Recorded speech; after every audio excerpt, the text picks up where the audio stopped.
supaya kita sebagai konsumen nggak main tebak-tebakan soal keamanan. Harga yang lebih murah atau kemasannya yang dibuat wah. Bagi mereka yang melanggar itu akan dikenakan sanksi hukuman pidana 5 tahun atau denda 2 miliar. Tujuannya adalah untuk memberikan keamanan, keselamatan, serta kualitas produk bagi penggunanya.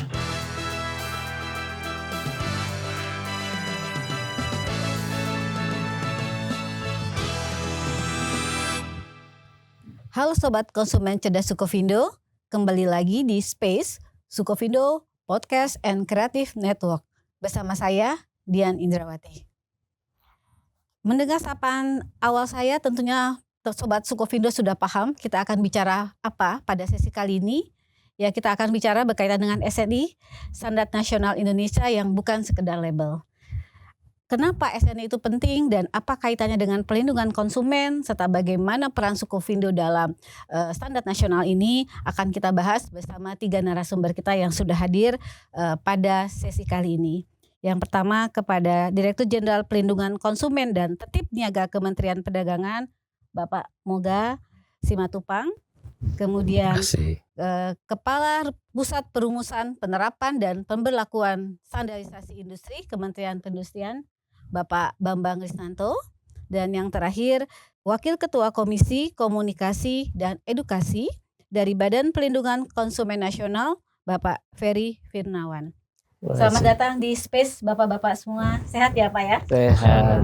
Terima kasih atas waktunya sudah hadir bersama kami di sini. Sesuai dengan tadi Pak, tema yang sudah kita buka Pak. Pada sesi kali ini kita akan bicara tentang SNI dan pelindungan konsumen. Sebelum kita jauh, mungkin kita awal pengen tahu dulu sebenarnya, karena mungkin Sobat Sukovindo nggak semuanya tahu tentang SNI. Sebenarnya SNI atau Standar Nasional Indonesia itu apa sih Pak? Dan apa pentingnya diterapkan di Indonesia? Mungkin dari Pak Bambang nih Pak Bambang. Gimana Pak Bambang? Ya baik Bu, terima kasih. Standar Nasional Indonesia itu merupakan sebuah turunan regulasi ya Bu ya, yang dimana tujuannya adalah untuk memberikan keamanan, keselamatan, serta kualitas produk bagi penggunanya begitu. Jadi di satu sisi itu juga akan melindungi kita sebagai konsumen dan juga untuk menjamin kualitas produk itu memenuhi standar spesifikasi teknisnya. Itu saya kira bisa menjadi awal untuk definisi SNI. Jadi artinya SNI ini memang sangat penting kalau kita kaitkan dengan pelindungan konsumen. Betul Pak, ya? Bu, ya. Kaitannya dengan betapa pentingnya SNI ini Pak, apakah ada kriteria produk yang wajib SNI Pak saat ini di Indonesia Pak? Iya, ada beberapa ya Bu, dan itu memang terkait dengan keselamatan dan keamanan bagi konsumen penggunanya. Di antaranya adalah yang paling kita kenal itu adalah SNI untuk helm, itu Ibu. Lalu juga ada untuk SNI untuk mainan anak. Ini juga untuk melindungi bagian-bagian dari mainan yang bisa untuk mencederai ketika digunakan oleh anak gitu. Jadi produk-produk yang memang dekat ya dengan kita dengan pengguna, sebagai pengguna ataupun konsumen. Kalau betul. tata cara mekanisme penetapannya bahwa SNI ini menjadi sesuatu yang wajib itu bagaimana Pak? Nah itu ada memang ada beberapa tahap ya Bu ya. Tentu ini kita tetap mendengar dari masukan dari stakeholder, entah itu pelaku usaha, asosiasi, praktisi maupun konsumen gitu Bu. Lalu juga untuk menjamin agar terjadi persaingan yang sehat serta melindungi dari produk-produk yang berbahaya untuk konsumen, terutama untuk bila produk itu diimpor dan itu memang tidak sesuai dengan standar yang diberlakukan. Nah dari hasil usulan tersebut juga disampaikan juga oleh Direktorat Jenderal Pembina kepada kami untuk kita usulkan menjadi SNI wajib Bu. Nah tentu ini juga perlu dilakukan juga analisa teknisnya. Baik. Seperti misalnya kesiapan industri dalam negerinya, lalu juga terkait dengan kesiapan LPK-nya dan infrastrukturnya begitu. Kemudian kita bahas, nanti ada workshop, ada FGD, nanti juga kita akan bentuk komisi teknis biasanya yang untuk membahas apakah penerapan standar tertentu itu memang memenuhi keamanan untuk konsumen serta untuk kajian untuk analisis teknisnya Bu. Seperti tadi. Berarti dalam penetapannya cukup melibatkan beberapa stakeholder ya Pak ya? Iya, Bu. Sehingga untuk saat kita katakan bahwa ini akan menjadi suatu SN yang wajib Iya. ataupun tidak. Iya. Oke, terima kasih tadi Pak Bambang atas penjelasannya. Balik lagi nih Pak Moga. Tadi kita bicara adanya produk yang SN wajib. Nah ini bagaimana nih buat produsen-produsen kita yang ternyata masih menjual produk yang sebenarnya produknya masuk kategori SN wajib. Namun dia masih belum menjual dengan SNI wajib tersebut. Nah ini ada sanksi nggak ya Pak ya? Kira-kira? Baik Bu Dian, ya terkait dengan SNI dan hubungannya dengan perlindungan konsumen itu sebetulnya sudah diatur dalam Undang-Undang Nomor 8 Tahun 99 tentang perlindungan konsumen. Di situ disebutkan bahwa perlindungan konsumen adalah segala upaya untuk menjamin kepastian hukum dalam rangka memberikan perlindungan kepada konsumen. Nah, terkait masih adanya produsen yang memproduksi barang yang belum sesuai SNI, kami berharap supaya produsen tersebut baik yang berasal dari dalam negeri dan maupun dari luar negeri harus mengikuti regulasi yang sudah diatur oleh pemerintah. Dalam hal ini diatur dalam Undang-Undang Nomor 8 juga, khususnya pasal 8 ayat 1 junto pasal 62 ayat 1, bagi mereka yang melanggar itu akan dikenakan sanksi hukuman pidana 5 tahun atau denda 2 miliar. Di samping itu juga dalam PP 29 tahun 2021 tentang penyelenggaraan di bidang perdagangan, pasal 166 itu disebutkan juga ada sanksi administratif. Mulai dari teguran tertulis, penarikan barang dari distribusi, dan juga penghentian sementara kegiatan usaha, denda sampai pencabutan izin berusaha. Hal ini sangat penting karena kalau tidak ya tentunya terkait dengan keamanan, keselamatan, dan kesehatan manusia dan lingkungan. Untuk itu SNI itu wajib dipenuhi karena kalau tidak ya contohnya dari pewarna itu bisa membahayakan anak-anak, begitu pula produk elektronik ya. Kalau tidak dicek standarnya sesuai dengan ketentuan yang berlaku, terutama standar teknis, itu bisa jadi korslet dan bisa menimbulkan kebakaran, baik dari alatnya itu sendiri maupun rumah di mana orang yang menggunakan produk elektronik tersebut. Baik, jadi sebenarnya kalau dari aspek hukum sudah jelas ya Pak ya, Iya. ada sanksi bagi produsen yang tidak taat ya, berkaitan dengan regulasi yang ada. Sekarang kalau dari sudut pandang konsumen nih Pak Ferry, Ya. menurut Pak Ferry sebagai wakil dari konsumen, dari Badan Perlindungan Konsumen Nasional, arti penting SNI dalam perlindungan konsumen seperti apa sih Pak? Dan apakah saat ini konsumen kita Pak, konsumen di Indonesia sudah cukup sadar untuk membeli produk sesuai SNI? Karena kalau kita dengar dari bapak-bapak berdua ini tujuannya mulia ya, untuk iya, produk jelas-jelas SNI mulia tadi. ini. Gimana Iya. Pak Ferry? Ya, benar-benar mulia itu karena dalam perspektif Badan Perlindungan Konsumen Nasional bahwa SNI itu bukan sekedar simbol formalitas yang ditempelkan di dalam kemasan, tapi sebenarnya dia adalah bentuk jaminan kualitas dan keamanan buat konsumen. Jadi saat sebuah produk itu sudah lolos SNI, itu tandanya dia sudah melewati berbagai uji teknis, kualitas bahan, sampai ke aspek keamanan pemakaiannya. Artinya, konsumen nggak sekedar beli barang, tapi beli rasa aman. Bayangkan, kalau tadi disampaikan beli helm gitu. Helm yang ber-SNI itu sudah uji daya tahan, kekuatan, dan kenyamanannya. Misalnya helm yang dipakai itu, ketemu dengan kejadian yang kita tidak harapkan, terjadi kecelakaan misalnya. Helm itu bisa benar-benar melindungi kepala kita. Nah ini berlaku juga sebetulnya buat produk makanan, elektronik, mainan anak, banyak produk lainnya. Nah SNI ada supaya kita sebagai konsumen nggak main tebak-tebakan soal keamanan. Nah satu hal yang pertanyaan tadi terkait dengan apakah sudah masyarakat itu mementingkan SNI. Nah kondisinya adalah masih naik turun, fluktuatif. Jadi masih banyak orientasi konsumen itu kepada ya ada dua hal sebetulnya. Apakah orientasinya kepada harga yang lebih murah atau kemasannya yang dibuat wah tanpa ngecek dulu apakah produk tersebut ber-SNI apa tidak. Nah kadang kita belum terbiasa menempatkan aspek keselamatan dan kualitas di posisi pertama. Nah sebetulnya ini bukan salah siapa-siapa. Ini menjadi pekerjaan rumah kita bersama, tugas-tugas dari BPKN, pemerintah dan pelaku usaha untuk terus mengedukasi masyarakat. Yang ideal itu, pingin konsumen Indonesia itu, harapan kami semua itu melek standar, makin kritis, dan punya keberdayaan dalam memilih produk. Karena pada dasarnya Bu, perlindungan konsumen itu bukan cuma soal pasif dilindungi, tapi juga harus proaktif. Nah, hak-haknya biar tahu mana produk yang layak dibeli, dan tahu kapan bilang tidak pada produk yang dianggap kurang aman. Nah, jadi buat kami di BPKN, memperjuangkan SNI itu bagian dari memperjuangkan hak konsumen untuk hidup sehat, aman, dan bermartabat. Dan semoga ke depan produk ber-SNI bisa jadi pilihan utama. Bukan cuma karena diwajibkan, tapi karena konsumen sendiri merasa saya pantas untuk mendapatkan yang terbaik.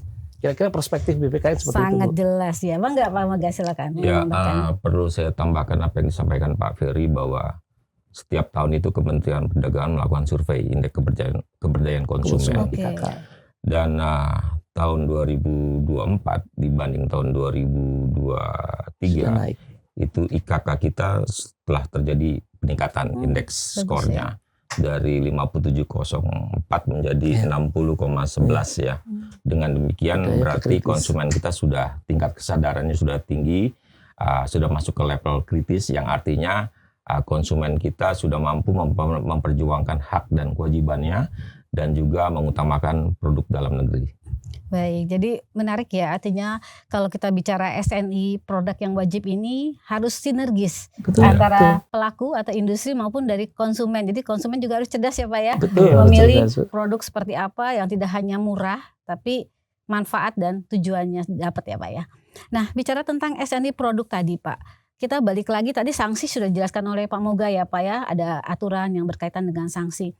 Nah, industri kita kan cukup banyak sekali dan heterogen dan kita sangat luas ya Pak ya di Indonesia ini. Bagaimana Pak mekanisme pengawasannya Pak untuk di pasar Pak, untuk memastikan bahwa produk-produk yang memang wajib SNI itu memang itulah yang dijual di pasar kita. Gimana Ya, Pak Moga? baik Mbak Dian. Ya, sesuai dengan undang-undang pengawasan yang kita lakukan itu ada 3. Pertama, pengawasan berkala. Pengawasan dilakukan secara rutin dan kita sudah tentukan setiap bulannya produknya dan wilayahnya mana yang kita akan lakukan. Yang kedua juga kita ada pengawasan khusus. Pengawasan yang kita terima berdasarkan laporan dari pengaduan masyarakat, juga pengawasan yang dilakukan oleh lembaga perlindungan konsumen swadaya masyarakat, dan juga informasi dari media cetak maupun elektronik. Di samping itu juga ada pengawasan terpadu. Nah, saat ini sudah ada Des pemberantasan dan pencegahan penyelundupan yang dipimpin oleh yang dipimpin langsung oleh Menko Polkam. Di situ terdiri dari 23 kementerian lembaga yang terlibat. Tidak hanya Kementerian Perdagangan, dulu sebelumnya Satgas ini dipimpin oleh Dirjen PKTN, saya sendiri. Sekarang ini untuk pelaksana hariannya dipimpin oleh Kabariskim Polri.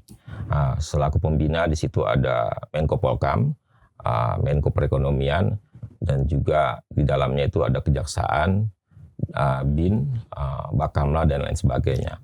Oleh karena itu sekarang ini pengawasan tidak lagi di darat, Bakamla pun gencar melakukan pengawasan di perairan. Banyak sekali belakangan ini kita temukan atau kita dengar Bakamla melakukan penyitaan terhadap barang-barang ilegal, termasuk di dalamnya yang non-esensi di daerah perairan yang berbatasan langsung dengan Indonesia, khususnya yang sudah masuk wilayah Indonesia. Berarti sudah cukup banyak ya Pak ya, metode-metode kita untuk melakukan pengawasan. Untuk yang produsen diketahui menghasilkan produk di pasar yang nggak ber-SNI, itu risiko paling berat tuh apa Pak yang bisa diberikan kepada mereka Pak? Ya, seperti yang saya sebutkan tadi, sesuai dengan Undang-Undang 8 Pasal 62 Ayat 1, junto dari Pasal 8 Ayat 1, dikenakan sanksi pidana 5 tahun atau denda 2 miliar rupiah. Baik, nih mungkin jadi Sobat Sukovindo ini bisa tahu nih Pak ya, ternyata implikasinya sangat berat jika kita temukan ada hal-hal yang wajib namun tidak kita lakukan. Nah, saya sebagai konsumen nih Pak, jika misalnya sudah ada pengawasan, kemudian tiba-tiba kami konsumen masih menemukan nih adanya produk-produk yang kami tahu ini wajib ber-SNI namun ternyata tidak. sebagai konsumen apa mekanisme pelaporan yang kami harus lakukan Pak Moga? Ya, kita punya WA Bu ya untuk pengaduan masyarakat. Itu konsumen bisa melaporkan langsung ke 0853 14 kali 1010.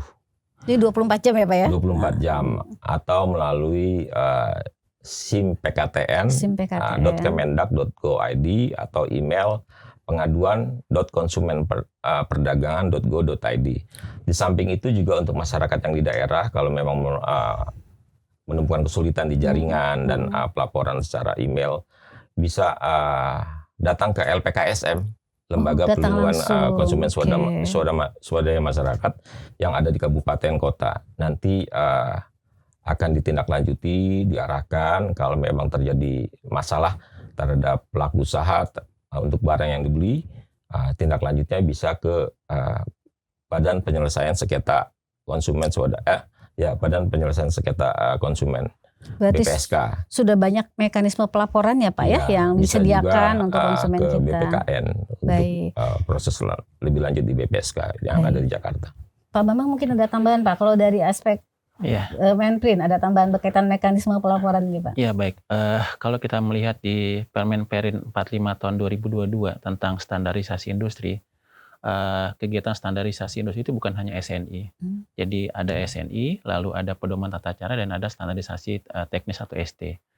Nah, ketika dalam pemberlakuan SNI itu juga dibagi lagi dua. Ada yang sifatnya SNI wajib, nanti wujudnya adalah dikeluarkannya Permen Perin tentang SNI wajibnya, dan juga ada SNI sukarela begitu. Nah, kalau kita lihat mapping saat ini memang kurang lebih sudah ada sekitar 5.000 SNI ya.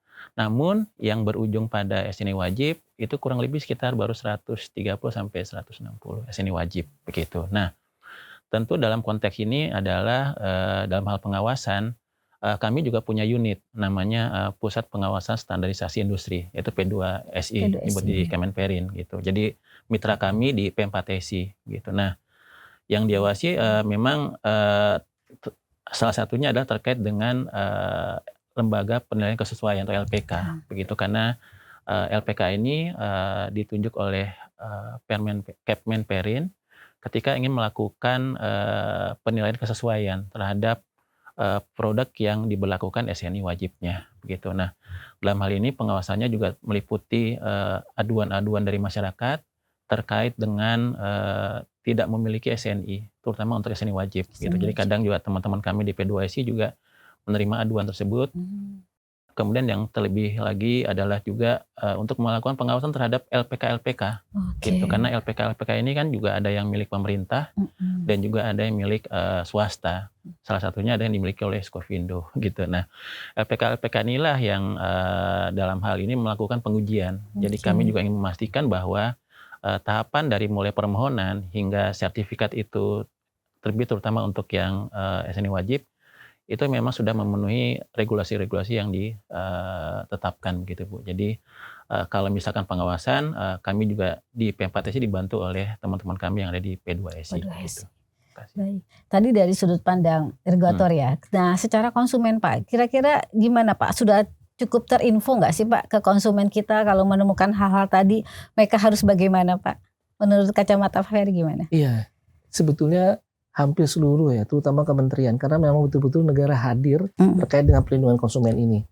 Kita lihat bahwa saat ini konsumen bisa melaporkan temuan seperti itu melalui berbagai kanal, baik ke BPKN sendiri, LPKSM seperti yang disampaikan Pak Moga, maupun langsung ke Kementerian Perdagangan atau instansi teknis yang relevan. Bahkan di era digital sekarang banyak saluran pengaduan yang makin mudah diakses, misalnya melalui situs resmi pengaduan konsumen, call center atau aplikasi seperti Lapor yang dibuat pemerintah. Jadi nggak perlu bingung atau ragu, konsumen punya ruang untuk bersuara dan sistemnya terus dibenahi supaya lebih responsif. Tapi tentu pelaporan ini harus disertai dengan informasi yang lengkap, misalnya merek produk, lokasi pembelian, dan bukti fisik, baik itu foto atau instruk. Yang penting proses verifikasi tidak lanjut bisa lebih cepat dan tepat sasaran. Bayangkan saja kalau informasinya tidak lengkap. Yang kita dorong sebetulnya budaya lapor yang sehat. Jadi kalau ada produk yang merugikan jangan disimpan sendiri atau hanya dikeluhkan di media sosial. Nah, ini bisa menjadi persoalan baru nih. Nah, sampaikan ke kanal yang tepat, karena setiap laporan itu bukan cuma menyelamatkan diri sendiri, tapi juga bentuk kontribusi untuk meningkatkan kualitas pasar kita secara keseluruhan. Nah, di sisi lain, laporan-laporan ini juga jadi bahan yang penting bagi pemerintah untuk mengevaluasi efektivitas pengawasannya sampai mana, regulasinya seperti apa, sudah lengkap apa belum. Jadi masyarakat bukan cuma sebagai pengguna, tapi juga mitra aktif dalam perlindungan konsumen, gitu Bu. Menarik ya Pak. Jadi laporannya dilaporkan dengan mekanisme yang tepat ya Pak ya. Iya. Jangan di media sosial tanpa kejelasan Iya. ya Pak ya. Oke Pak. Tentunya untuk penegakan SNI ini maupun pengawasannya penuh dengan lika-liku ya.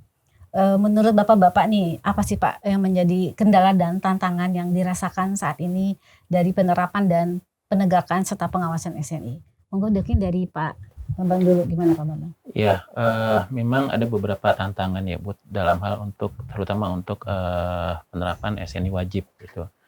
Di antaranya adalah memang banyak beberapa stakeholder yang terlibat, begitu Bu ya, dan ini juga melibatkan beberapa kementerian dan lembaga, begitu. Nah, lalu yang kedua adalah kesiapan dari pelaku industrinya juga, begitu, bahwa ketika pelaku industrinya itu sadar bahwa SNI merupakan sebuah pilihan untuk melakukan proses berproduksi yang baik, aman bagi konsumen, tentu ini akan mempermudah dalam hal implementasinya, gitu. Lalu yang berikutnya juga ada kesiapan dari infrastruktur itu sendiri, begitu ya, entah itu baik dari itu lembaga LPK-nya, kemudian juga kesiapan dari pemahaman para stakeholder terkait, dari praktisi, asosiasi, pelaku industri, dan perguruan tinggi itu juga kami libatkan gitu. Jadi tantangan-tantangan ini juga berupaya kita minimalisir dengan lebih banyak melakukan keterlibatan publik dalam hal perumusan SNI gitu. Karena di tahap awal perumusan SNI itu bisa datang dari publik Bu, melalui asosiasi, melalui pelaku usaha, melalui perguruan tinggi begitu. Nah, suara-suara inilah yang biasanya diteruskan kepada komisi teknis gitu untuk merumuskan secara fair begitu. Bagaimana bila ingin diterapkan sebuah SNI itu bagaimana kesiapan dalam negerinya, bagaimana kesiapan dari pelaku industrinya, bagaimana kesiapan dari masyarakatnya gitu. Jadi memang ada beberapa tantangan, namun kita berupaya untuk memitigasi itu pada saat di perumusannya Bu.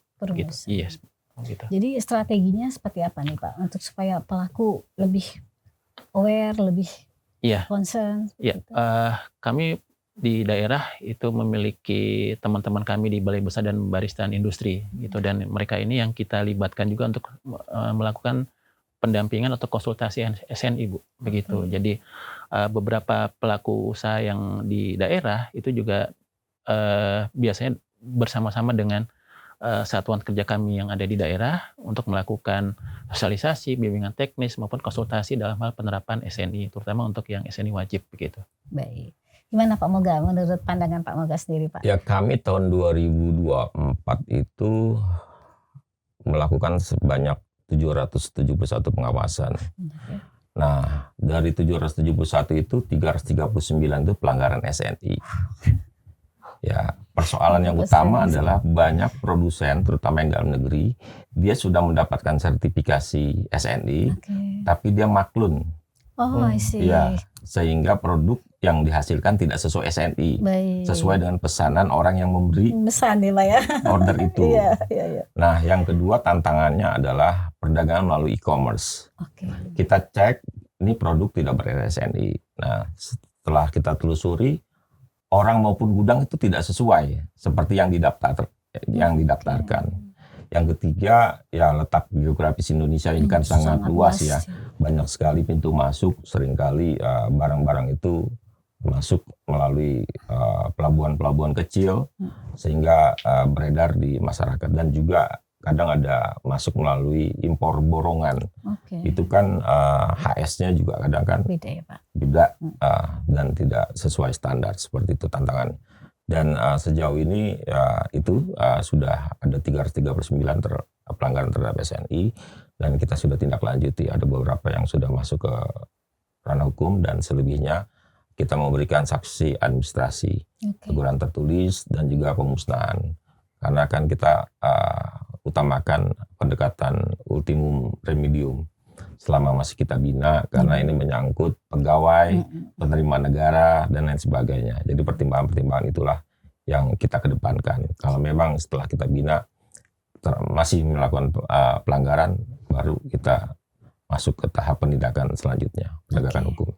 Cukup banyak ya Pak ya, dari 7.000, Iya, 3.000 sekian, sekali. ya hampir setengah ya, hampir setengahnya.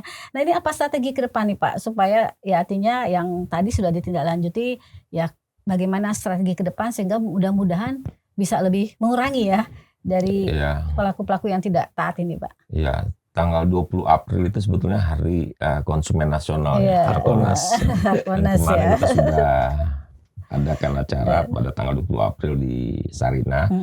Di situ kita adakan sosialisasi, edukasi, selain juga sosialisasi yang kita sampaikan melalui media sosial seperti medsos, lagi rame podcast memang ya. hari ini. Dan juga kita juga melakukan edukasi mulai dari tingkat sekolah dasar, bahkan TK Bu, mulai menggambar ya kan, yang arahnya pesan terhadap kesadaran menggunakan produk dalam negeri dan produk yang berstandar nasional Indonesia. Jadi memang cukup masif ya Pak ya program-program kita untuk membangun edukasi dari Kemendak ya yang untuk melakukan program. Nah kalau dari Pak Ferry sendiri Pak, gimana Pak supaya mengedukasi konsumen kita lebih kritis, lebih cerdas? Kalau programnya seperti apa nih kalau di tempat Bapak nih? Ya, strategi BPKN sebetulnya berdasar pada konsep di mana konsumen berdaya itu pasti negara menjadi kuat. Nah kondisinya sekarang konsumen hari ini lebih banyak di anak-anak muda yang kemudian masuk ke generasi milenial. Generasi itu tidak hanya bisa mendapatkan asupan informasi, tetapi informasi yang jelas, mudah dipahami, dan relevan dengan keseharian mereka. Jadi nggak cukup tuh cuma bikin kampanye yang formal, harus masuk ke ranah yang lebih membumi. Contohnya kita dorong edukasi lewat konten digital, kemudian kolaborasi komunitas, influencer, dan bekerja sama dengan para ekosistem anak muda tersebut. Nah itu menjadi penting.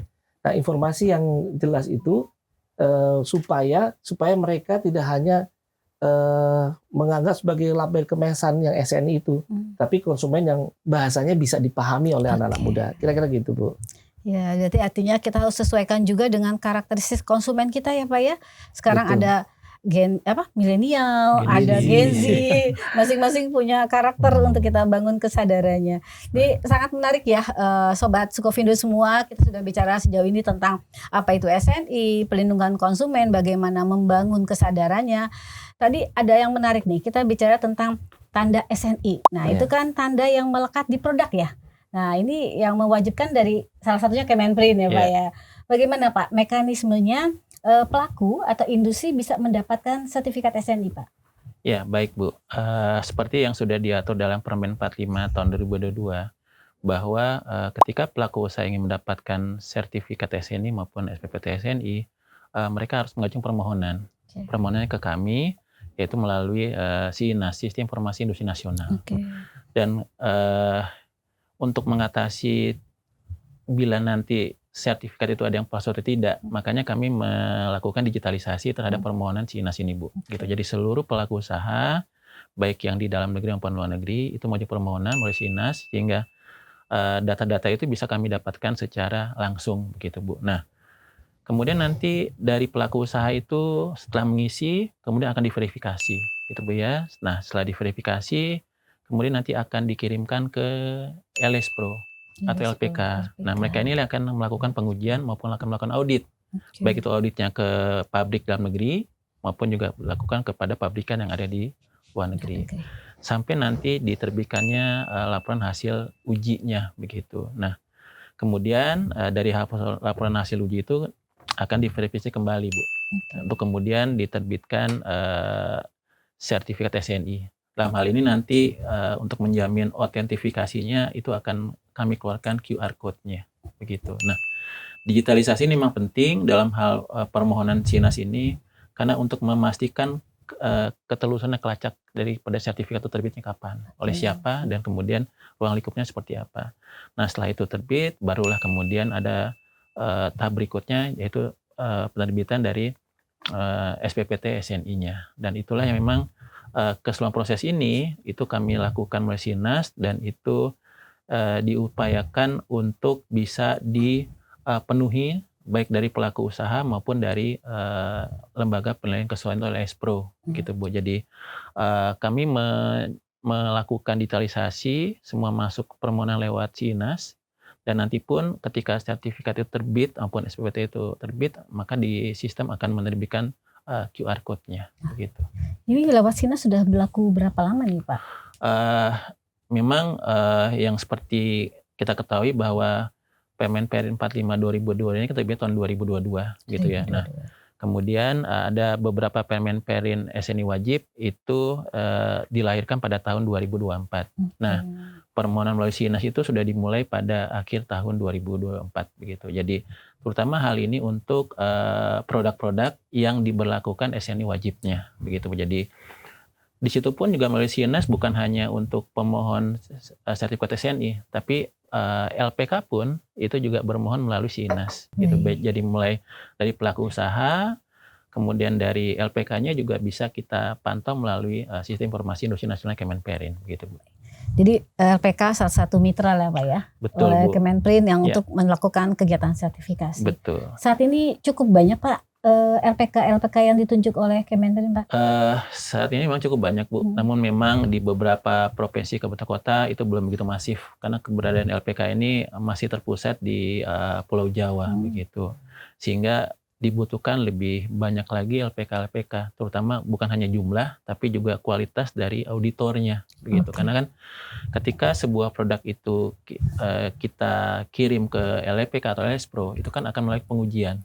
Nah, pengujian ini bukan hanya helm mainan anak, tapi juga ada pangan. Kemudian ada produk keramik. Lalu sekarang berkembang ada namanya produk SNI untuk yang tableware dan cookware begitu. Jadi perkembangan teknologi dan dinamika dari konsumen untuk menggunakan produk itu juga mengakibatkan kami di Kemenperin juga akan terus mereview SNI apa yang berkembang di masyarakat, SNI apa yang bisa kita wajibkan gitu. Tentu kalau melihat keseimbangan antara jumlah SNI yang 1000-an sama yang SNI wajib yang ratusan, kiranya ini perlu memang perlu dilakukan peningkatan terhadap pemberlakuan SNI wajibnya.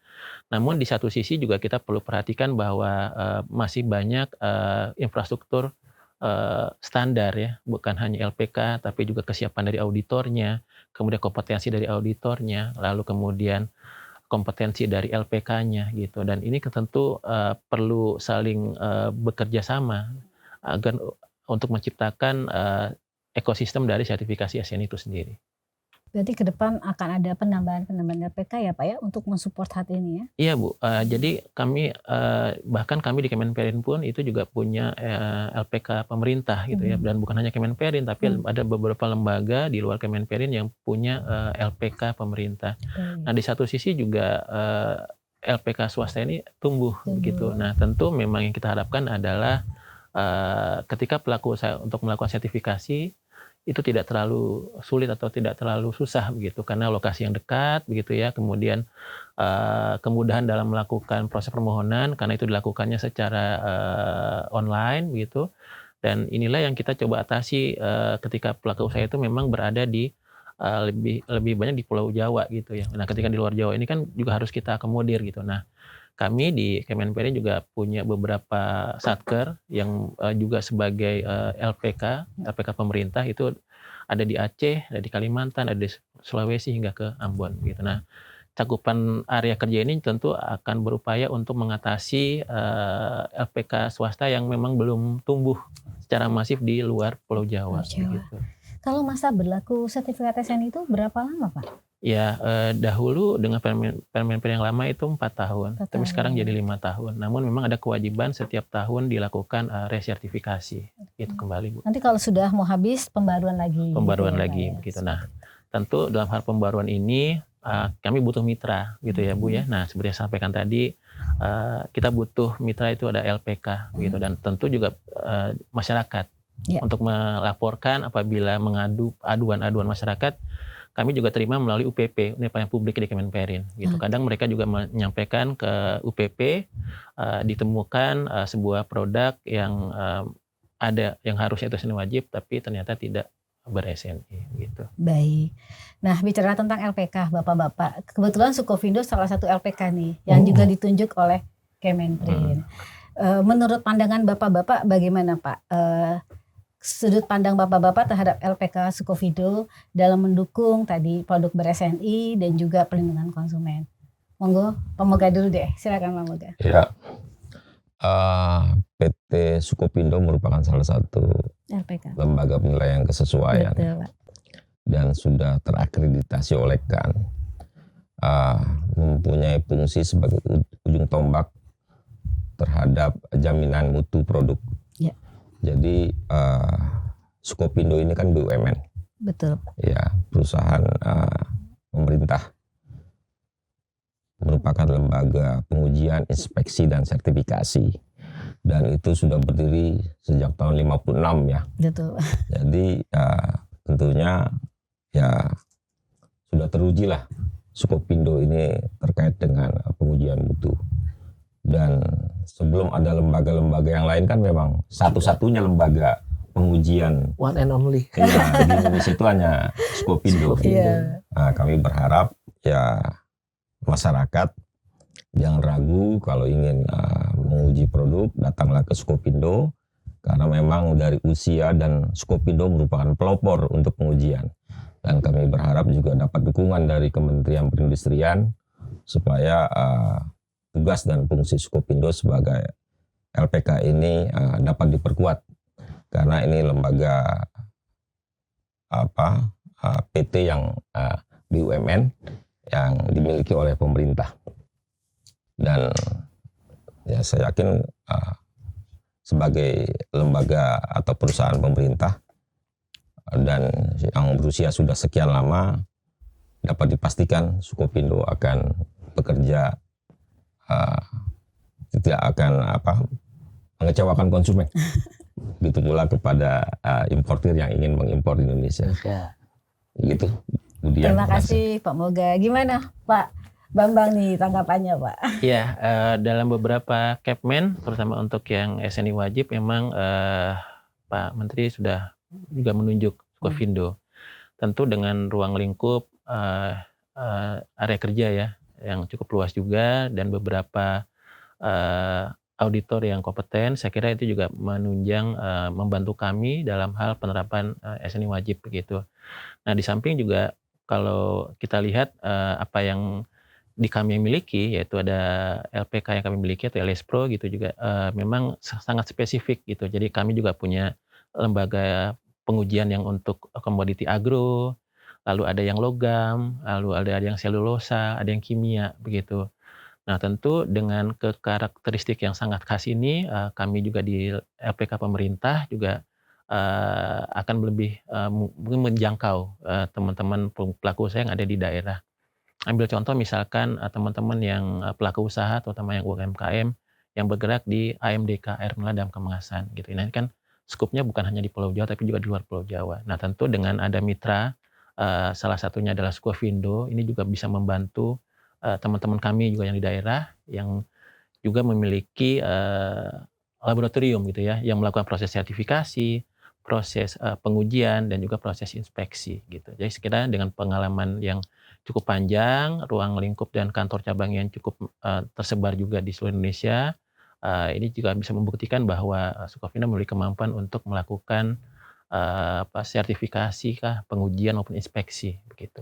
Baik, terima kasih Pak Bambang. Kalau sudut pandang konsumen gimana Pak tentang LPK Sukovindo Pak? Ya, kalau sudut pandang kami ya, terutama dalam hal PPKN, itu kami menganggap bahwa Sukovindo, lembaga penilaian kesesuaian itu sebagai jembatan dari standar yang dibuat oleh negara, dalam hal ini SNI, dengan yang ada fakta di lapangan. Fakta di lapangan itu barang yang beredar kan cukup banyak, dan konsumen hari ini tidak semuanya sama dan aware tentang SNI.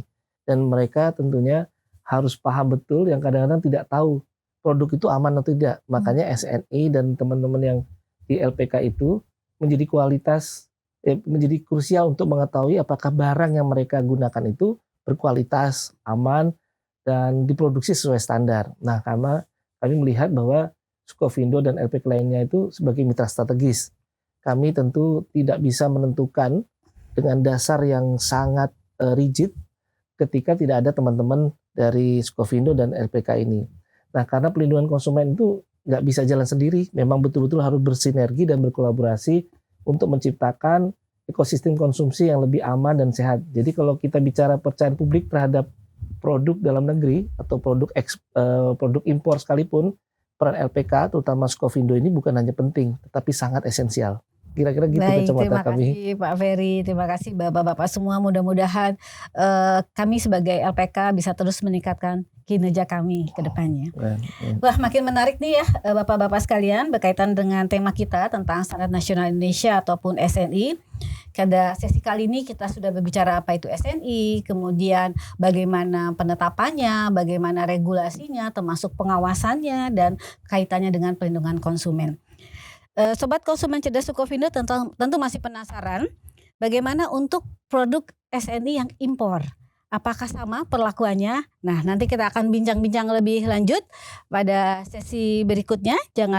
Pastikan sobat konsumen cerdas Skovindo mengikuti episode Space berikutnya. Terima kasih, sampai jumpa.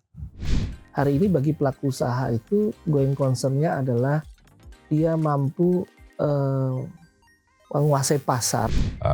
Kita minta tarik dari peredaran untuk dimusnahkan. Tapi juga bagaimana produk itu tidak mencemari lingkungan.